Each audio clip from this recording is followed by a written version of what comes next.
The electric motor, not necessarily new technology. It's been around for nearly 100 years, hasn't it, really?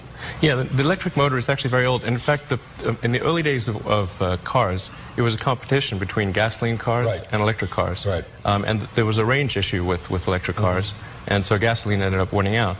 But now that with the advent of lithium-ion batteries, we can now address the range issue. So the real breakthrough is the batteries then. How to store that electricity. Yeah, it's the single biggest breakthrough. Right. And I remember like 15 years ago, there were General Motors was making the EV1, or Saturn was making the EV1, and it was an electric car that was in California, and there were 1,000 of them on the road. So again, the idea that we have an electric car is not a breakthrough. We had electric cars, and to my way of thinking, we should be so far ahead of this curve, much farther ahead than we are now. For what reason? Why don't we have more electric cars today?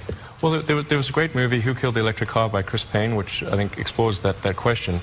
And it's noteworthy in that movie that Chris shows how much people really wanted that EV1 car. In fact, they wanted it so much that when the cars were forcibly taken away from them and crushed they weren't actually destroyed, they were actually crushed.